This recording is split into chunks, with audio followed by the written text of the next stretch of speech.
Christmas. There is just one thing that I need. I don't care about the presents underneath the Christmas tree. I just want to boldly go. More than you could ever know. Make my wish come true. All I want for Christmas is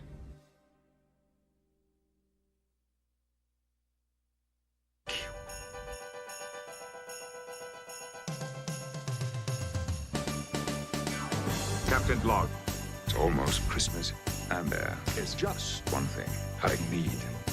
I don't care about the presents underneath the Christmas tree. I don't want to hang my stocking there above the fireplace. Number one won't make me happy with the toy on the Christmas day. I just want to make it so more than you could ever know. Make my wish come true. All I want for Christmas is cute. Baby, I don't want a lot for Christmas. There is just one thing I need. As an expert in humanity. Here is where I want to be. I don't want to box with Cisco far away on Deep Space Nine. I won't even rescue Janeway. Voyager will be just fine. I just want, Capitan, cute. Captain Q to you, young man, make my wish come true. All I want for Christmas is Jean-Luc.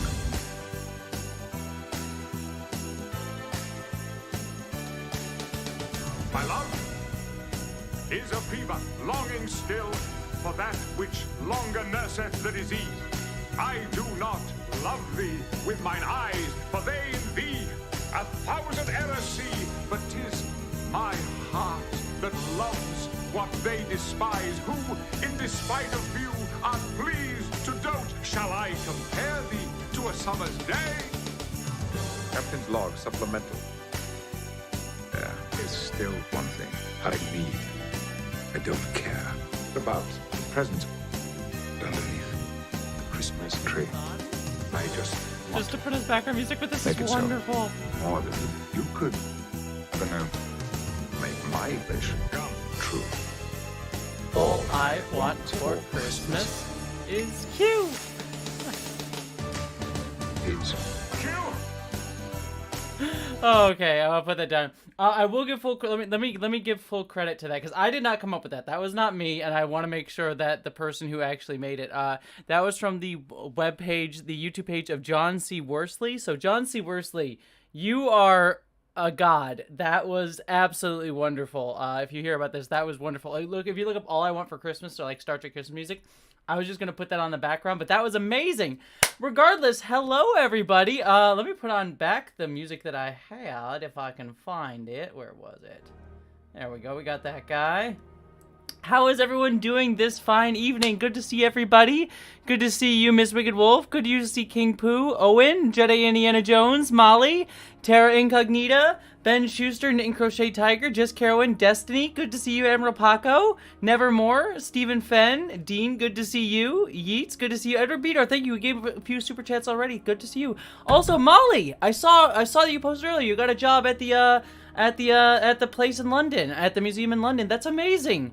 Congratulations, that's absolutely wonderful, Molly. Especially, like, working in a museum is gotta kind of be nice, because then you can just be like, hey, go look at all the stuff. I mean, I'm sure it'll get boring after a point, but for your first few weeks, I'm sure it'll be kind of exciting. I'm sure you'll get, like, annoying, pretentious people when you work in there, but especially since you're doing service stuff, but it'll still be, I'm sure it'll be a ton of fun. I worked at the Museum of Pop Culture here in Seattle for a while, and, like, I had other frustrations with the job, but like the museum part of it and getting to like get to see the museum regularly was really, really cool. Like legitimately absolutely wonderful to just get to do that. So congratulations, Molly. That is absolutely wonderful. Before I go much further, before we get started, a few things right up front. For those of you who are new to the chat stream, this is my weekly chat stream where every week I just hang out and say hi and talk and get to know and hang out with everybody, and just kind of get a chance to talk to you, have you talk to me. I talk about whatever the chat wants me to talk about, so if you have topics or ideas of things you want to ask me, questions, just things that you want me to rant about, I'm happy to do that. If you want me to just talk about Star Trek, I'll happily do that. The only thing I will say is super chats do help me pay the bills. I've already seen a few people give me super chats, so if you do super chats, I give you a heart. I say thank you for the super chat, probably a little bit over enthusiastically, and answer whatever your question is. But beyond that, otherwise, it's all up to you, chat, to tell me what to do. And then, last thing, of course, because I know I'm kind of teasing with the title of this live stream, quite obviously. But tomorrow, the link is already up. Jedi Indiana Jones. Sorry, I had to ask you, but I know you always do this. But Jedi Indiana Jones. Could you grab that link for me? No worries if you don't. I'll grab it myself in a little bit. If not, if you're unavailable. But regardless, Sex and Star Trek video. My Sex and Star Trek video is coming out tomorrow.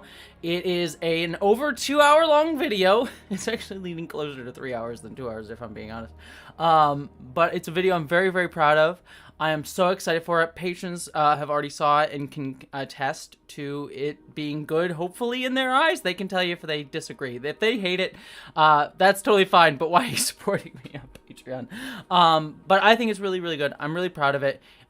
Geek Filter shared out the link, so Geek Filter's taking your job, Jedi Indiana Jones, but regardless, but thank you very much, Geek Filter. The link is up. It will be premiering tomorrow at 10 a.m., premiering tomorrow at 10 a.m. Pacific time.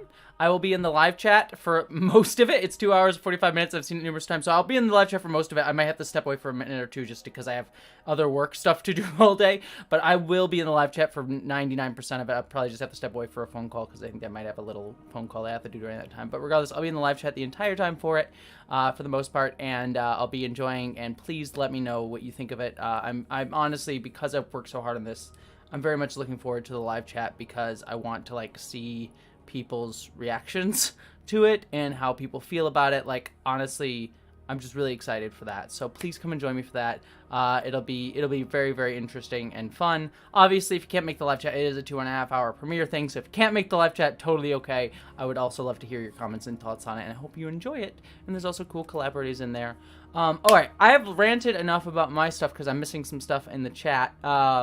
But I also hope you watch it because there's a bunch of people that helped. The Geek Filter helped make that thumbnail, by the way. The thumbnail that you see for it, that's all Geek Filter. I took the picture, but he did all the work on the making it look all pretty. So looking forward to all of you. I hope you enjoy it. And don't forget, it's the first in a series. So there's that too. Probably this will be the first one will be the longest one, which feels like the bad way to do it. Shouldn't make the first episode the longest one, but what are you gonna do? Anyways, people are saying they're hyped. I'm excited. I hope you all enjoy it. I'm looking forward to it. I should do I wish I could do a red carpet Super Femi. I already missed a few super chats. Let me just quick give those because they weren't questions, so I can just say thank you real quick. Heart to you, Edward Beador. You said Merry Cumus to all. Cumus. Yes, not funny, cute. I love it. Yes. I love it. That song was great. I did not expect it to be as good as it was. And Adrian, good to see you, Adrian. Heart to you. You said ransack JK's home and turn them into gender clinics. Now, I agree with the sentiment. Now, obviously, I wish no physical harm to any of JK or her properties or anything like that. But if JK's homes were turned into gender clinics, I would not be opposed to that. And also, angry at JK Rowling for obvious reasons that I'm not going to talk about too much because I've already done 2 videos on her in the past week. And I feel like that's 2 videos too many talking about a woman who is doing incredible harm to the trans community. So that's what we'll leave it at there. But yes. Wait, G says, wait, is it needed to know about Star Trek brand? It doesn't hurt, but the video is made to be accessible. Tomorrow's Sex and Star Trek video is made to be accessible for people who have not seen Star Trek as I fling my thing across the room.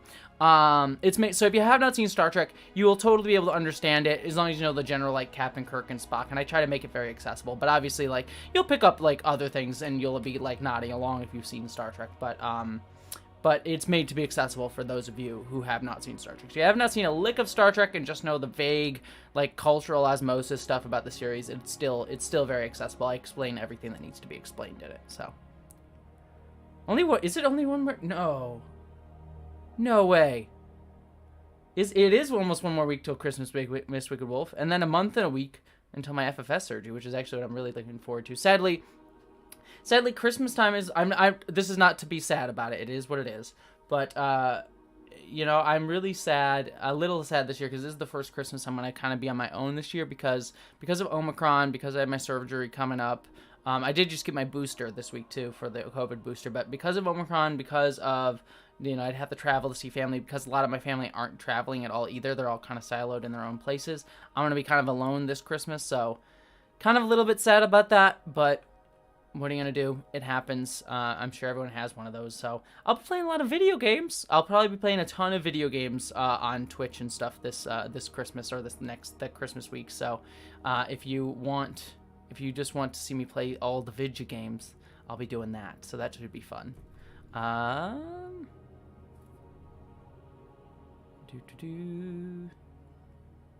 So yeah.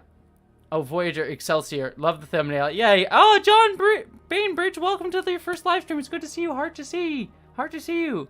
Oh, and yeah, Joel Avasavalak says at Geek Filter, your center seat interview was great. I know. Yeah, Geek Filter. For those of you who don't know, Geek Filter, otherwise known as Aaron Harvey, he was in the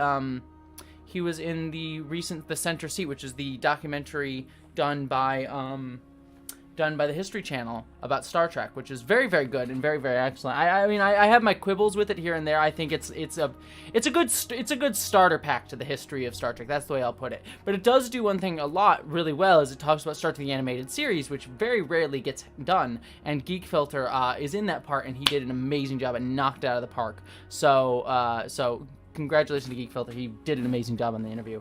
So Christmas live from Jessie. That's it. Yeah, maybe I'll do that. I mean, I'll probably be doing. I'm planning on hanging out with a friend on the day of Christmas, like via Zoom and some stuff, and some family via Zoom. But I might, because that's not going to be the whole day. My family are probably going to go eat some nice dinner or whatever.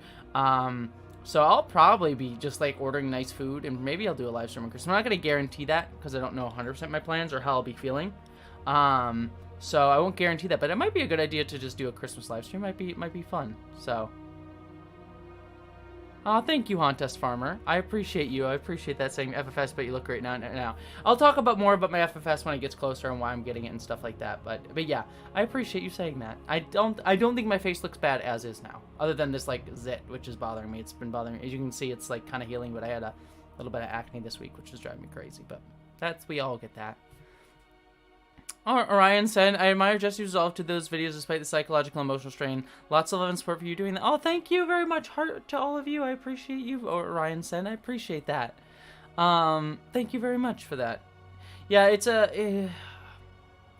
I'll be honest. Every so often there are a few videos that like really, really stress me out. There have been 3 notable ones, and one of them was the most recent J.K. Rowling video. I'm just trying to remember which ones they were. Oh, the first turf video I did that was like way back, just explaining turf ideology. I had a kind of a breakdown about that one because I didn't know how best to describe stuff, and I didn't think I was doing a good job. So in the middle of writing it, I kind of have like a breakdown, and I talk about it in the video. And then the Dave Chappelle one was also really rough because just the problem with it, and it was the same issue with the JK one that came out this week. In that, to be very honest with you, and the other ones are tough too, but to be honest with you, part of the reason that I do those videos is because I can't stop thinking about them. Like the Dave Chappelle one and the J.K. Rowling one, when both of those events happened, I kept thinking about them. They were just in my brain. And the videos are so helpful to me to be able to say, all right, I wrote about it, and I see the super chat, so I'll get to them in just a second. They're helpful for me to just take the things that are in my brain and put them out somewhere and just have them out in the world so that I know that they exist separate from my body, so that I can be like, they don't have to hold them up here anymore. But the process of writing, I mean, that's how I feel with every writing, right? But the process of writing always just feels like this, like trying to get this thing that's in your head correct on the paper and communicate it correctly. And so there's always that anxiety when you're writing of like, I can't get this thing in my brain. But when you're describing something like that and wanting to talk about it with such urgency, like there's an urgency to talk about it, and it's something that's directly harmful, it kind of doubles all of that, because you're like, I want to communicate this correctly. I need to get it done quickly, but I don't know if I'm doing it correctly. And then one of the things too is it couples with like me being on the autism spectrum and needing to explain every single. Sorry, I apologize that I'm going into detail on this. So I'll stop soon, but on this, but part of and this is with all of my writing and that why my videos are always so long. But me being on the autism spectrum, I have this desire to explain every single piece of something to you. And go over into detail that I probably should. Like, I see other people doing videos on J.K. Rowling that are 10 minutes, and they're great videos, but I'm like, I wish I could be that concise. But, so that's just the process. And so, it's just not fun. It's not fun like my Sex and Star Trek video stuff is fun. Writing is always stressful. I hate writing. But it's also the most rewarding thing that I do. But it is. It is what it is. Anyways, I've missed a whole bunch of super chats here, so let me quick get to those. By the way, and thank you for doing super chats not on that stuff. Let's see. Edward Bedor, heart to you. Thank you so much for your super chat. Rowan, I also see yours. That's really fun. The weapon I would pick would be a gun, because I would just shoot you if you're in a duel and you pick the mind. I just use a gun and I shoot you. I win.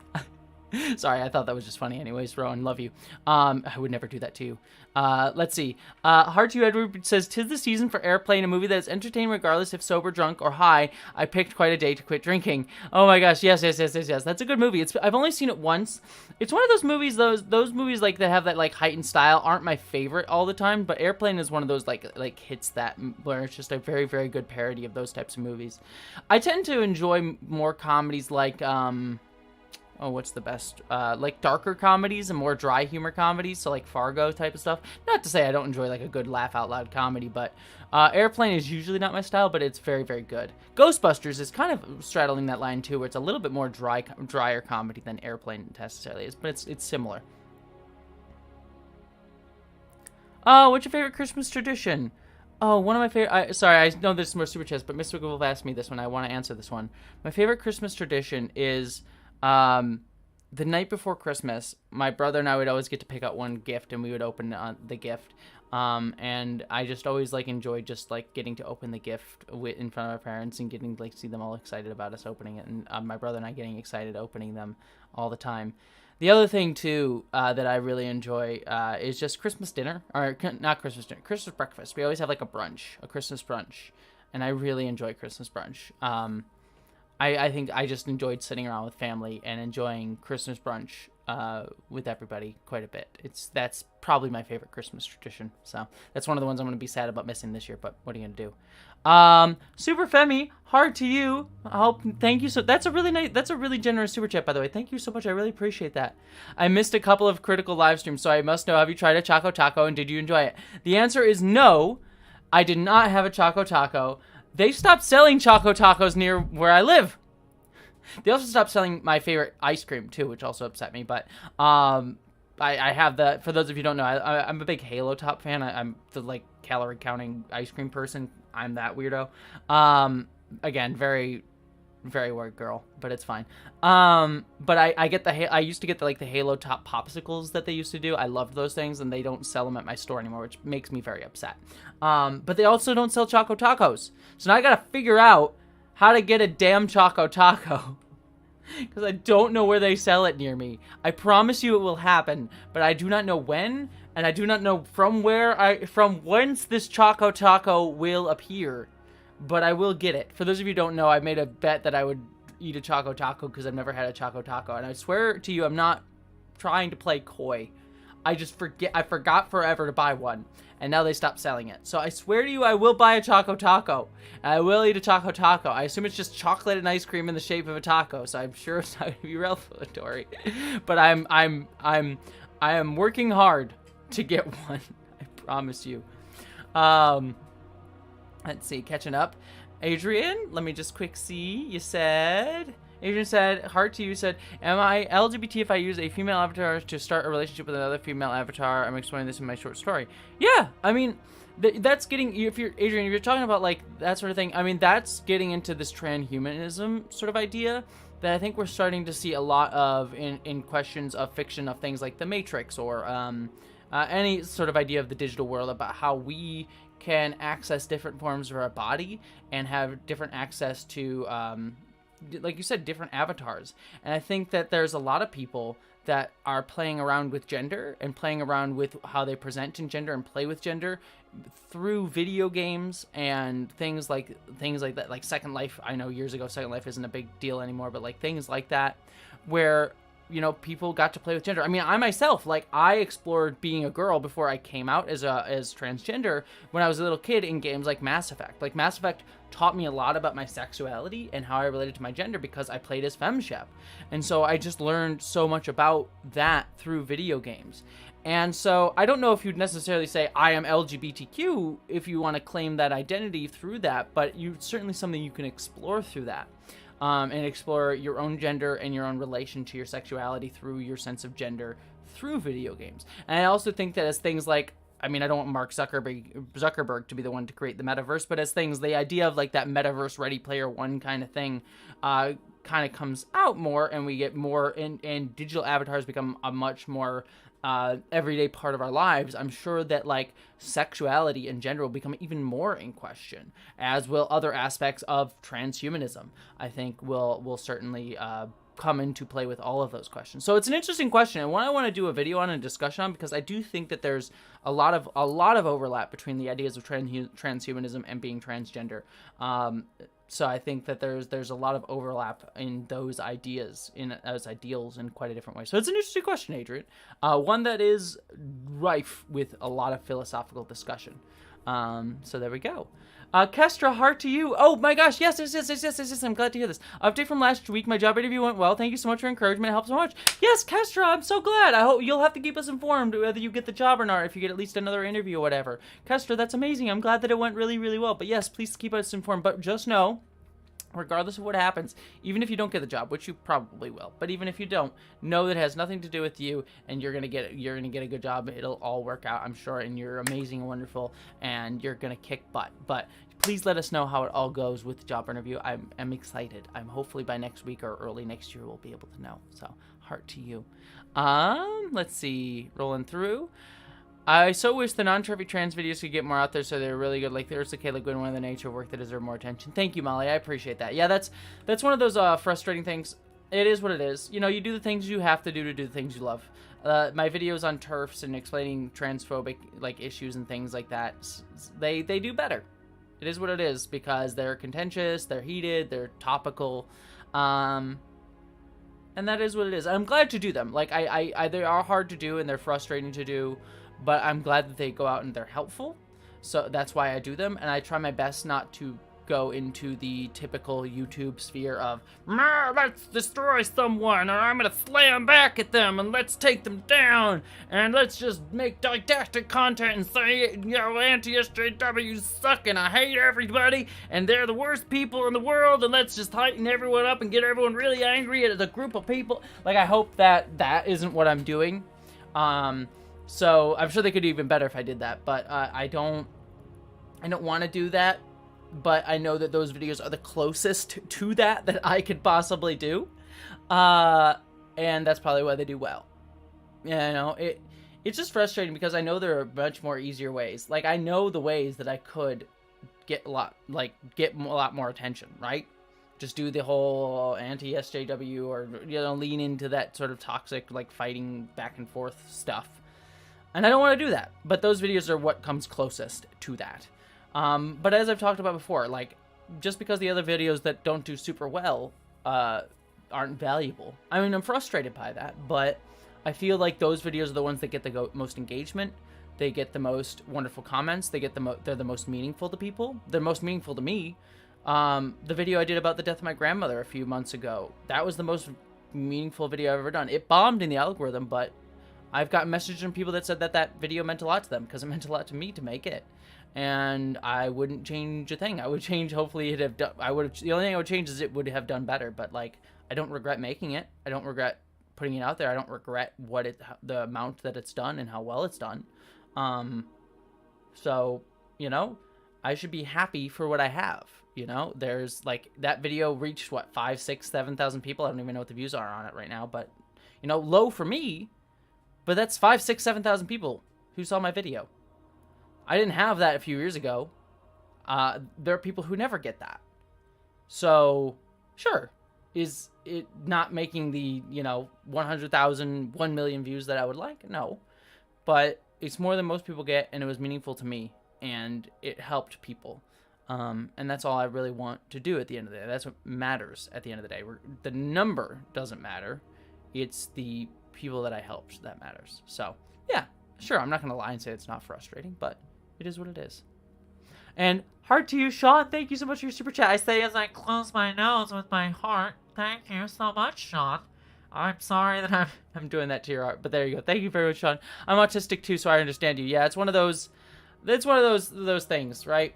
It's like, for me being on the autism spectrum, my problem is like I have a desire to just explain everything in full detail, and I wish there's part of me that enjoys that. Like, I like that. I like knowing everything about something and being able to share every single detail of that, but then it's also just like, it doesn't make my videos concise or easy to edit. Lucian agrees. My editor, Lucian, agrees. I'm always like, this video will be really short. And I swear to you, I'll make this a short script. It'll be a short video. And then Lucian looks at me and is like, sure. We'll see.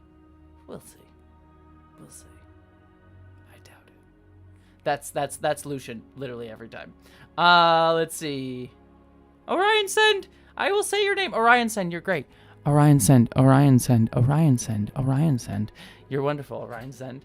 Ben. Oh, 1 second. Just catching up really quickly. So I see a bunch of super chats. I just want to make sure I catch up. Heart to you, Ben Schuster. Thank you so much for your super chat. You said, thanks for the many informative videos. They may be really tough to go through emotionally, but I want you to know you're doing great work. Oh, thank you very much, Ben. I appreciate that. I mean, I've already spoken about it before, so I won't say it too much here, but thank you. I appreciate that. The videos that, like, are not the most fun to make, but they're ones that I am happy to make if they're helpful, and I'm glad that they are. So thank you very much, Ben. I appreciate that. Superfemi, you are welcome to ship me Choco Tacos. The issue is, will they still be ice cream when they get to me? If you do want to do that, I would totally be down with that. If you can somehow send Choco Tacos to my P.O. box, the link's down below, I will take those so I can finally eat them. But I don't know, you could have to use some dry ice or something like that for me to get them. And also tell me, because I check my P.O. box only like once every 2 weeks. Unless people tell me they have something that came in, and otherwise I'll check it more frequently. But yes, you're welcome to. Selkie, heart to you. Sorry, good to see you. Heart to you. Tomorrow is my gender confirmation surgery. I'm so excited. Oh my gosh, Selkie, congratulations. And I hope you're all safe. And please let us know how everything turns out. I don't know which gender confirmation surgery you're getting, but whichever one it is, I hope you're safe and I hope it goes well and it's going to be amazing. And I look forward to hearing about your story of recovery. Please let us know in the chat. But heart to you. I'm sending you love, Selkie. It's exciting. Scary, I know. All of my surgeries have been scary. My FFS I'm kind of scared for. I mean, they're going to be drilling on my face, so a little scary. But yeah, you're going to be fine. And I look forward to hearing all of your stories of discovery there, Selkie. Chloe says, heart to you. My friend Billy said I look like your sister after showing him a photo of me with makeup. Can't believe you would compare me to such a person. Aw, that's wonderful. You are wonderful, Chloe. I always get, jokes aside, I don't, person who wrote this aside, weirdly when I was a little kid, and was still seen as a boy, I got compared to Harry Potter a lot. It was the glasses. I had like these big like Harry Potter glasses. So I got compared. I always liked that comparison. A little less so now, for multiple reasons. Not just J.K. Rowling, but also the gender stuff. But regardless, I always liked the comparison as a kid. Hard to you, Vovacat. I might not be a transgender person, but I would go transhuman in an instant, flesh weak, metal strong. Yes. I mean, hey, look, if it's not made by a big corporation, I would download myself into something. Yeah, sure. My thing is, like, I would not be the first, but I would definitely be like second or third wave of people. But I would definitely be down. I'm not totally against, like, modifying bodies in that way. Totally understand people who aren't. I mean, it's scary for other reasons, personal reasons. As long as, like, I'm sure, like, trans people are the ones that are hated on now and discriminated against now. I am sure if society progresses and, we survive climate change, but I'm sure the next big thing after trans people, because this is what humans do. We're always going to try and vilify and ostracize someone, but we overcome it and do better and push better. And I truly believe that trans people will find acceptance and love and be further understood by the world as a whole in you know, hopefully in our lifetimes. But humans will always have this anger or fear, and people in power of like trying to take advantage of that anger and fear towards new groups. And I'm sure transhumanism will probably be the next wave of that after transgender people. And that sucks to know that that's going to be the case. But I do think that it's, and again, I'm not saying that it's good because people get harmed in the process, but it is part of humanity that this is what happens. You know, mark my words, you know, as long as we survive climate change and all that, like, trans people will be accepted and will be further understood. And it will, I truly believe it will happen. It may be a long road getting from there to here, but I do believe it. I mean, it just takes time, and sadly, too much time for some people, who get harmed in the process. But I do believe we will get there. Heart to you, John Vinnels. Thank you so much for your super chat. If I haven't already asked this and received an answer, but who is the best character in The Forgotten City, and who has the best moral tragic story in What Remains of Edith Finch? Oh boy, you're asking me to remember names, and I'm bad at remembering names. But in Forgotten City, which, by the way, Forgotten City, my game of the year. If anyone's curious, I did a whole. Wait, let me make sure before I say this that it's out. Yes, okay. GameSpot released their game of the year. This upcoming. For those of you who don't know, I do videos for GameSpot and stuff like that. And I was the one that voted for Forgotten City at #1 on the top of my list. I don't know how many other people voted for it, but it was #1 on my list, and I know it made it into the top 10 video games of the year, and we had a whole discussion about it. So I'm just saying I'm the one that did it. But we'll see. I can't speak for other people because I don't want to reveal what their stuff was without the permission. But it was my #1 game of the year, and I loved it. Anyways, regardless, and then GameSpot's going to be doing a video on their top 10 games of the year, and I did the part for Forgotten City, so look for that.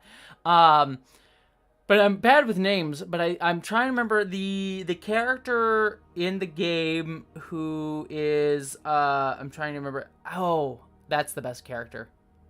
And I can't say him because he's a spoiler. There is a character that you meet later in the game who is underground. That is probably the best thing that I can say. Who you have a philosophical dialogue with. I mean, the whole game is philosophical dialogue, but he's a character who gives very overt philosophical dialogue too. He is my favorite character. And I can't say more about that because he's a spoiler.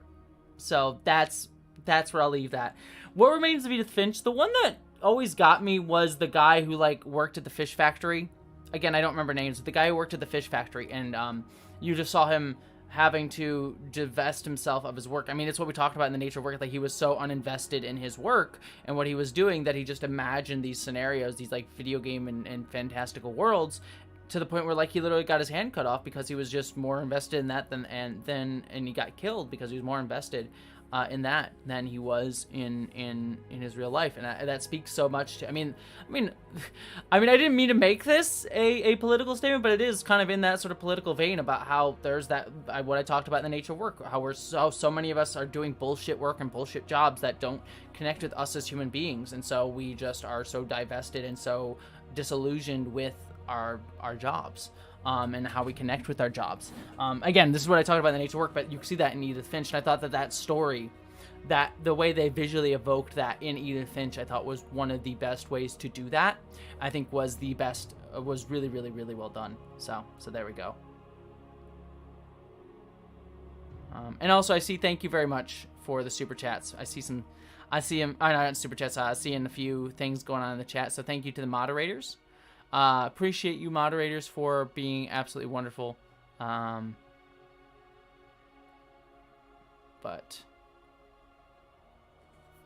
also I just want to say we can, yeah. So I'm just checking to make sure that the chat's all good. Cool. Okay, cool. Rolling up on the super spoilers really quick. Aw, thank you very much, Sarah. Good to see you, Sarah. I didn't see you jump in the chat. Sorry, I'm a bit behind in the chat, but I'm just sort of catching up. Poor Lucian. All right. Edward Vidor, hard to you. You said, so I have to lay low for 2 weeks to avoid Spider-Man, Witcher, and Star Wars spoilers. Yay. Yeah, I'm... Okay. Few things. I'll make this announcement here. I'll say this now. For those of you who don't... just so that people know. Tomorrow night is my... I actually have improv class tonight. Tomorrow night is my improv show. So I can't see Spider-Man tomorrow night. So I'm not going to be able to see Spider-Man tomorrow night. And then Saturday... I actually have a Christmas party that I'm going to. So also there is not going to be a video game live stream this weekend, but don't worry, I'll be making up for it by a lot of other video game live streams over the Christmas week. Or the post-Christmas week, I should say, between Christmas and New Year's, I'll be doing a lot of video gaming. So don't worry, I'll be doing video games to make up for not playing Saturday. But there won't be any video game. There won't be a video game live stream on Saturday. But that also means because I'm going to a Christmas party, I will not be able to see Spider-Man then. So I am not seeing Spider-Man until Sunday. I have to make it all the way to freaking Sunday before I can watch Spider-Man No Way Home. And I am very excited to see that movie, and my review will be going up on Monday. I'll be recording my review after I see the movie Sunday night, so no one spoil for me. You'll get getting my review, but you'll getting it Monday, over on my secondary channel. As for Witcher and Star Wars spoilers, is Boba Fett this? Oh yeah, Book of Boba Fett is next week, which I'll also be reviewing probably. So I forgot about Book of Boba Fett was coming out, but Witcher I also knew. Very excited for The Witcher. I don't know, I'll probably watch that over the course of a week. So I won't review Witcher right away either, just because I want to kind of enjoy that one. But you will be definitely getting my Star Wars Book of Boba Fett review and my Spider-Man review, possibly a Witcher review. Depends on how relevant it stays by the time I finish it. If it's still worth reviewing, I will. But the other two I definitely will.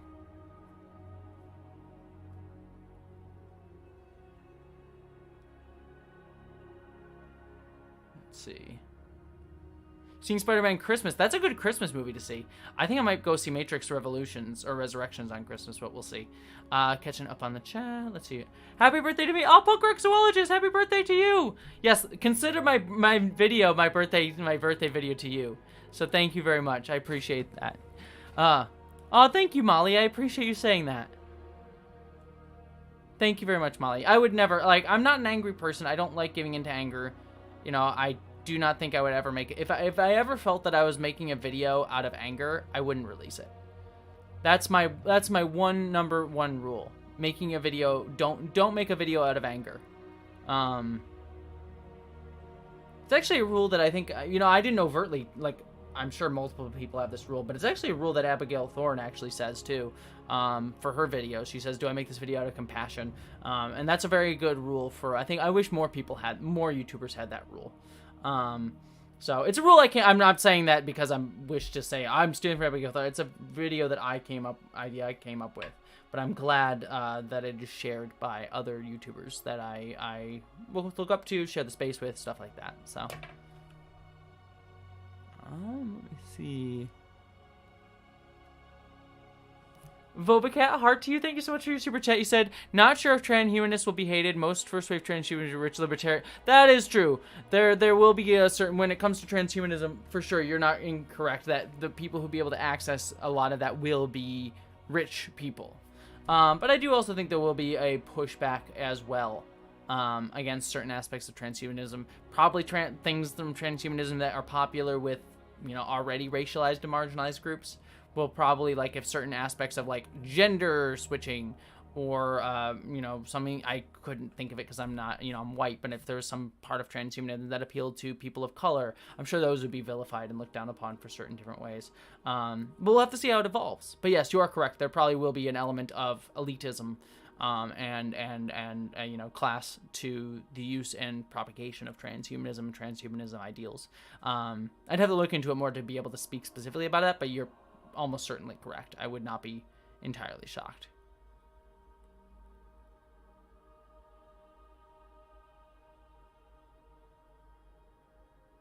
No. Sorry, I was looking at the chat, but I'm catching up here.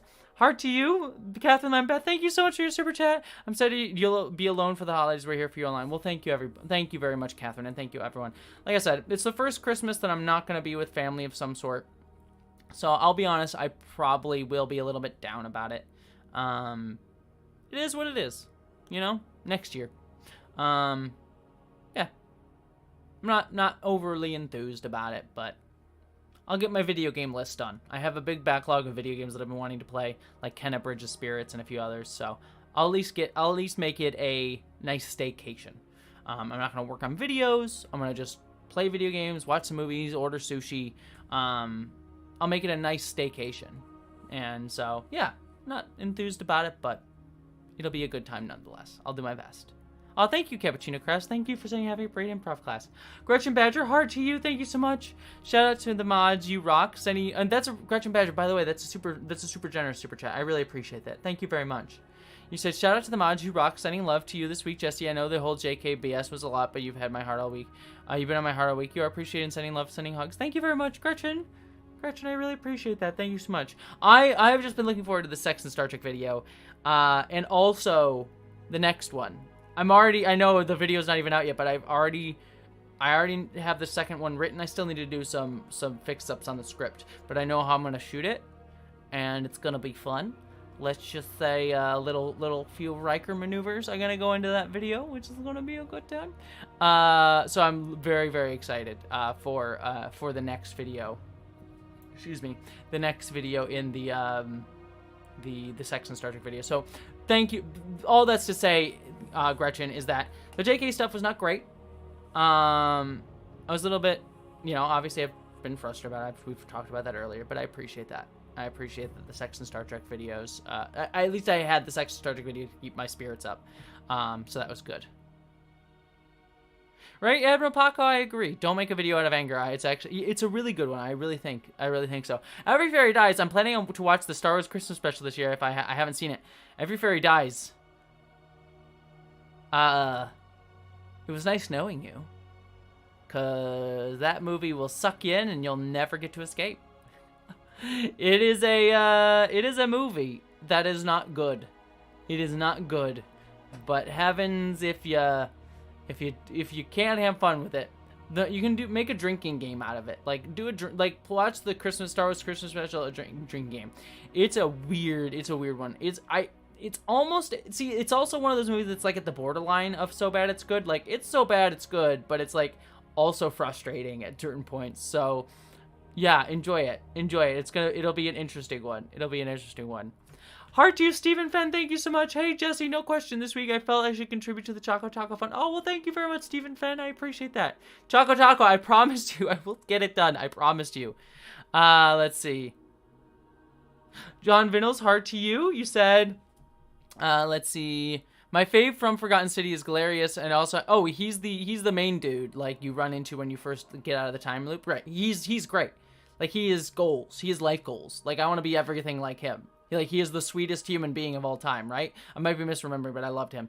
I also should give more time to know Lulia. Also, other stories in Edith Finch include Molly, Barbin, Odin, and Milton, the Swan King.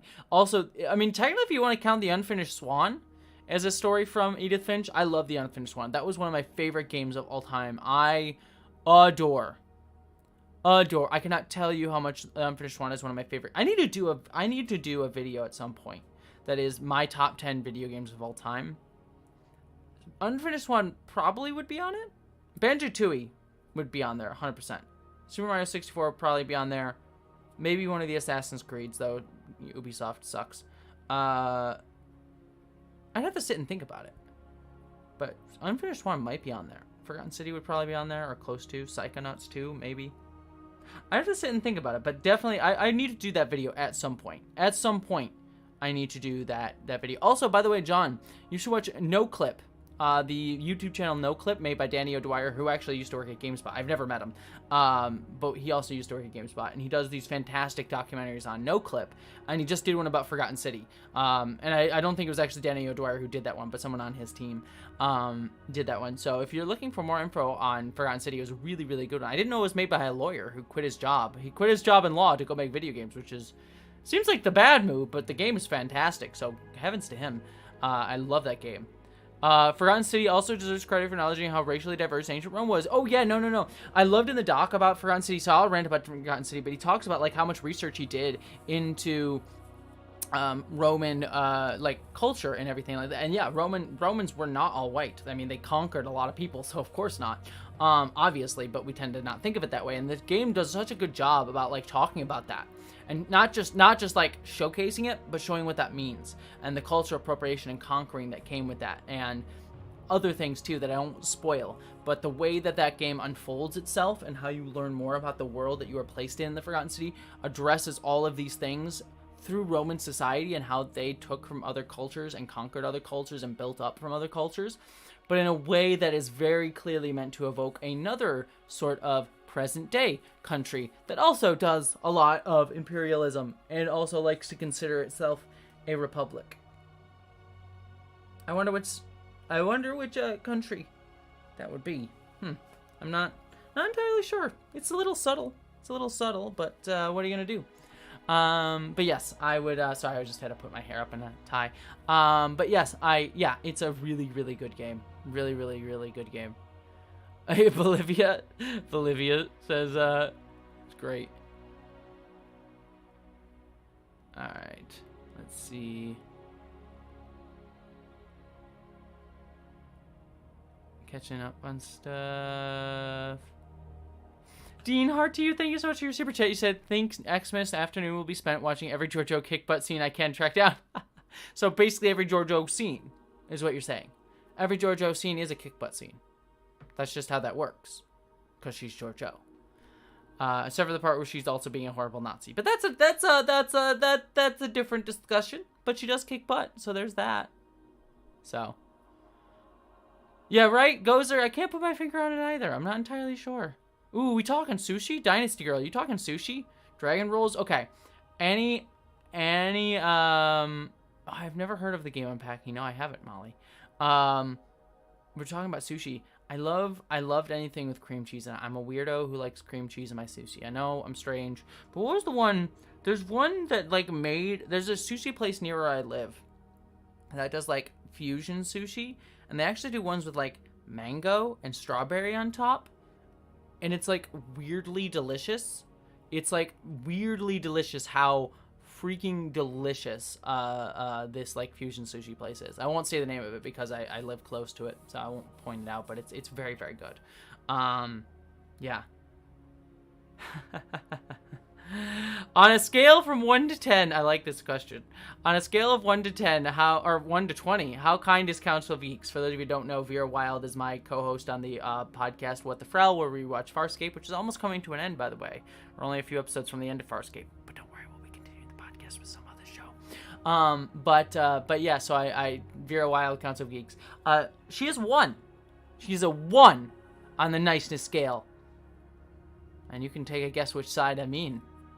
If one is really nice or not nice at all. And I'm sure she'd appreciate that answer. You can figure it out, but she's a 1. I won't tell you how the scale is weighted, though.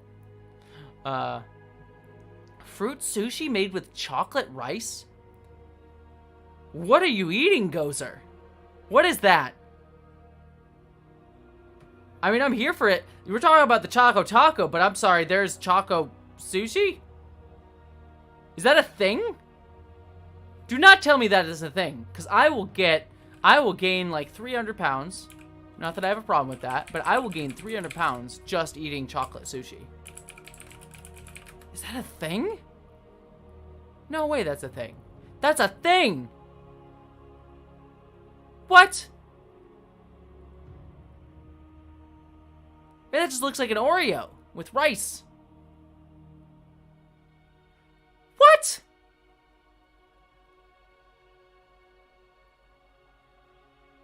How have I never? How have I never? There's like a whole, this is the whole thing. Oh no, why would you do this to me? I'm hungry now. Oh, I want this. I gotta stop. Okay, I'm putting that away because I legitimately felt my stomach like getting hungry. Oh, I want that right now. Gozer, I hate you. I hate you with all of my heart. You lovely, lovely human. Let's see. Sorry. Oh gosh. That makes me so hungry. I want to try because that. I'm like salivating about it. Sorry. Apologies. It's okay. It's okay. Let's see. John Vinnels, hard to you, and I'm sorry my praise of Kindred was mostly about I enjoy activity, but wrote the two white guys complexity, and the praise of the novel's actual main character, Dana. Oh, no, it's okay. It's fine. I mean, it's not for me. I mean, I'm not, like, here, let me be the white person telling you it's okay that you did that. I can't absolve you of that, but, like, you're okay to connect with a work of art in the way that you connected with it. And you are also correct that she did write the two white guys complexly, not letting them off the hook for the terrible crap they did, but complexly. But also Dana is a also compellingly rich and like really thought out character as well, and is like a really complex character of a black woman living in the antebellum South while also having the knowledge of living in the present, but also having some forced empathy for her slave owner as well. Forced, I say, because he's her ancestor, so she has to save his life.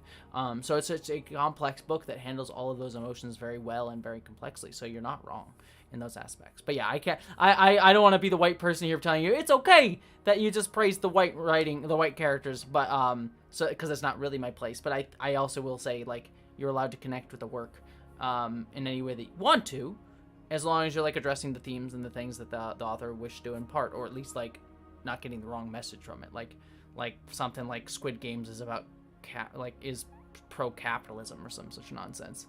So as long as you're not saying that, as long as you're not going like Squid Games was about vilifying socialism, you see the giant, I don't know why, like the giant piggy bank in the sky clearly was to venerate capitalism and how wonderful capitalism is, and they were all just fighting to be in its glow, and the fact that they murdered each other for capitalism just shows how great the system really is. And I joke, but people have said that not just about Squid Games, but actual capitalism. So hurrah. But yeah. So, I mean, I'm not saying you have to, like, I mean, Squid Games is very clearly, like, an anti-capitalist work of art. But, if you just enjoy it for the cool stuff that's going on and the brilliant characterization, that's also a fine way to enjoy Squid Games. But, like, saying Squid Games is pro-capitalism is a weird take. It's a weird take. It's a weird take.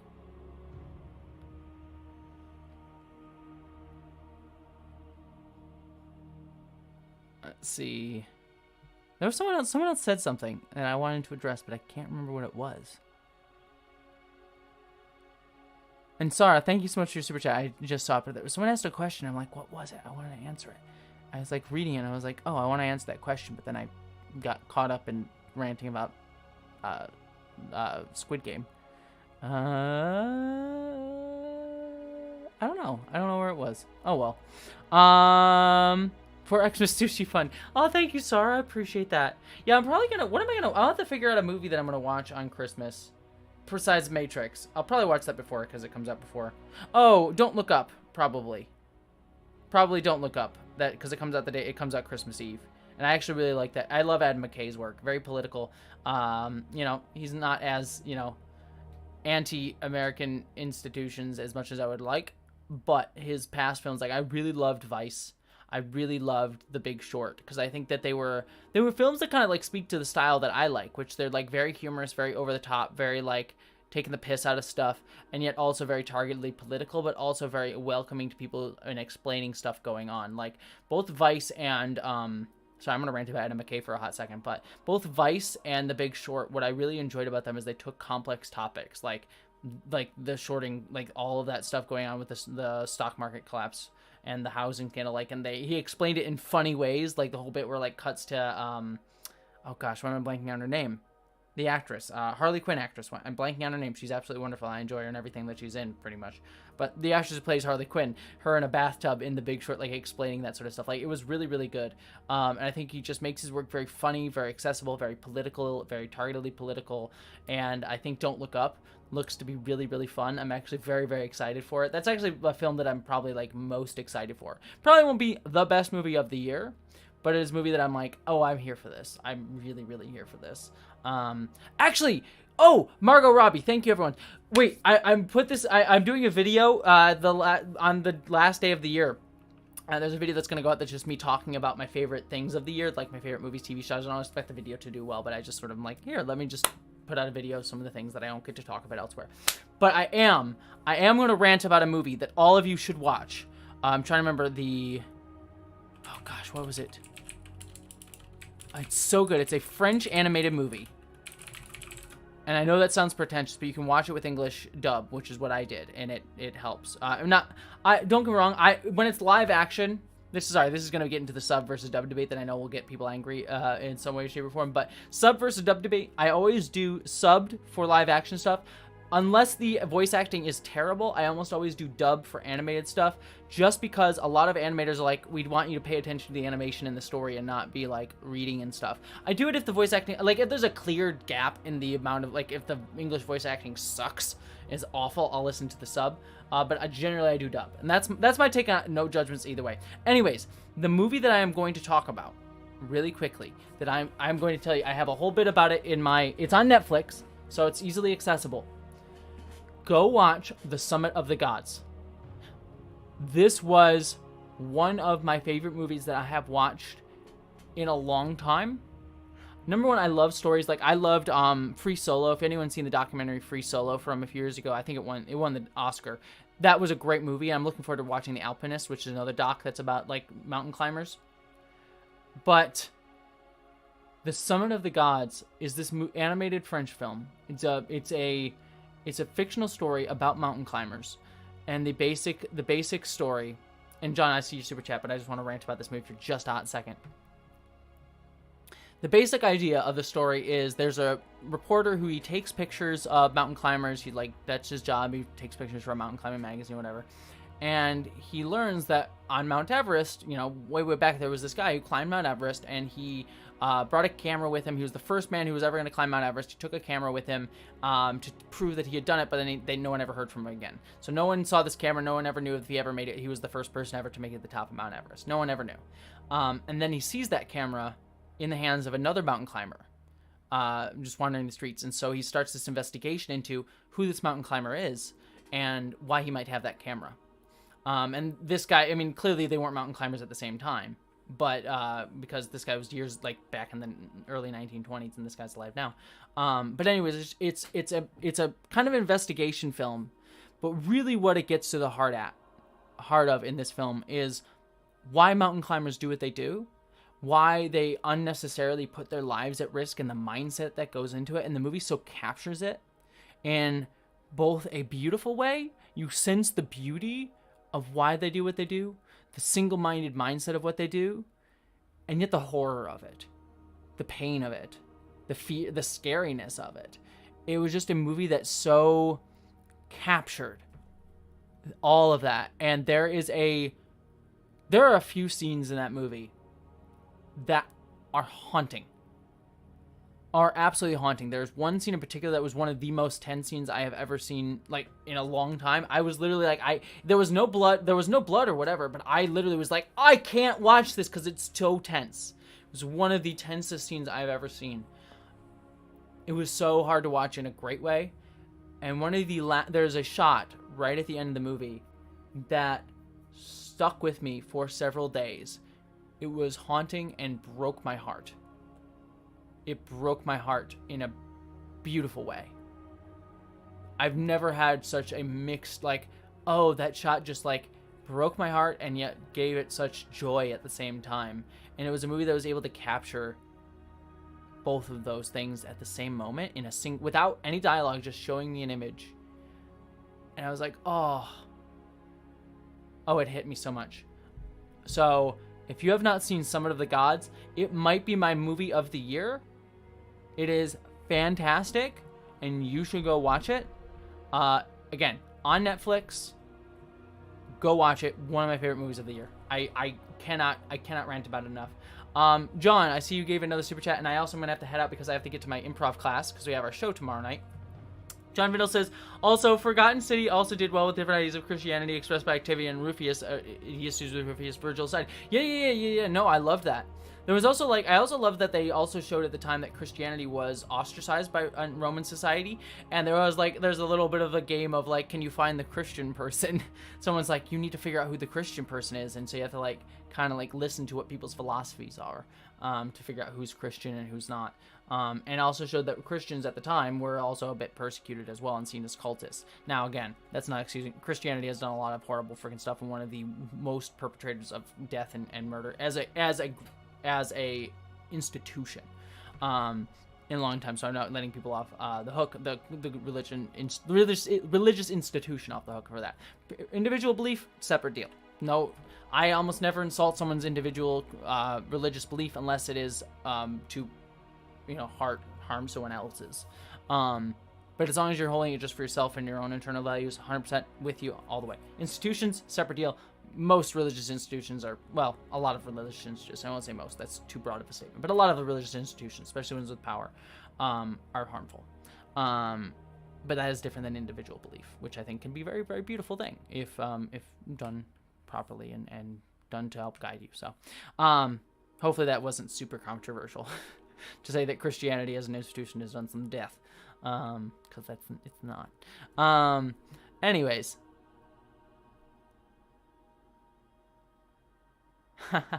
I would go back to worshiping cats, Lucia. I would do that too. Very much. Oh, Black Cover 895, what was your question? What was your question? Let's say there's a trolley bearing down the track about to hit 5 people. You redirected, but it'll hit now and you got your attention. What did you do with the last video? What? I don't know what the question is. I don't know what that means. Is it a trolley problem question? I'm sorry. I'm sorry, Black Cover 95. I'm sorry. I apologize. I don't know what the answer is to that. Okay, I'm going to answer this, and then I'm going to have to head out because I need to go to my improv class, and I want to be late like I was last week. Let's see. You said, have you seen the series Stargate? It's my favorite video. It's my favorite show. Yes, I love Stargate. I need to do more Stargate videos at some point because I have not done one. I want to do one.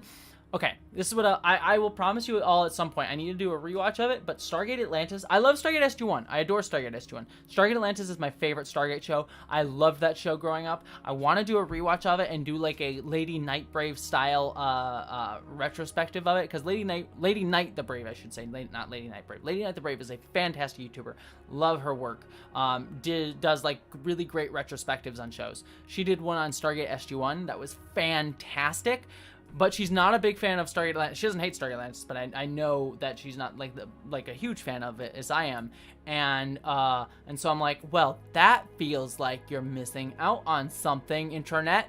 The internet needs a Stargate Atlantis retrospective video. So yes, I will do it. Don't expect it anytime soon. The Sex and Star Trek videos are probably my big project on the horizon, along with some other trans topic videos that I'm also excited about that I'm currently working on as well.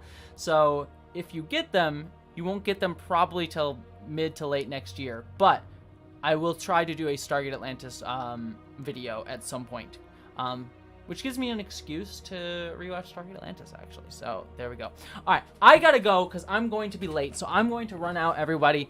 I love you all. Tomorrow, quick announcement again. Tomorrow, Sex in Star Trek video. I'm gonna share the link out really, really quickly, so that y'all have it.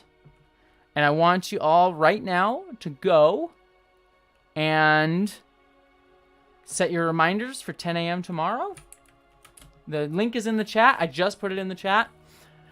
Open that video, set your reminders, give it a like. Even if you're not planning to watch it, if you can go give it a like right now, I would be amazingly appreciative because that video means so much to me. I worked with so many amazing people. Some collaborators are in the chat, like Sarah right now. I don't know if Aronach or Kennedy are in the chat, but I know Sarah is. Sarah was really helpful on this video. A bunch of other people contributed voiceover and things like that. Many YouTubers who you probably know, like Renegade Cut or FD Signifier and a bunch of other people. Princess Weeks. It is a big video. I am so incredibly proud of it. 10 a.m. Pacific time tomorrow for the live chat. The video will obviously be up after that in perpetuity, so watch it whenever you can, but join me for the live chat if you can. I'm very proud of this video, and I hope you all get to enjoy it. With all of that, everybody, I love you. Don't forget, no video game live stream this Saturday, but I will be making up for it with more video game live streams the week after Christmas, because I'll be home and not doing anything. Maybe even some more next week, during the week as well. But regardless, I love you all. I'm going to go be a funny person on stage and have some fun there. But I bid you all love. I bid you all adieu. I will see you tomorrow for the Sex and Star Trek video. And then I will see you all on Monday for my Spider-Man No Way Home review. So, bye, my friends.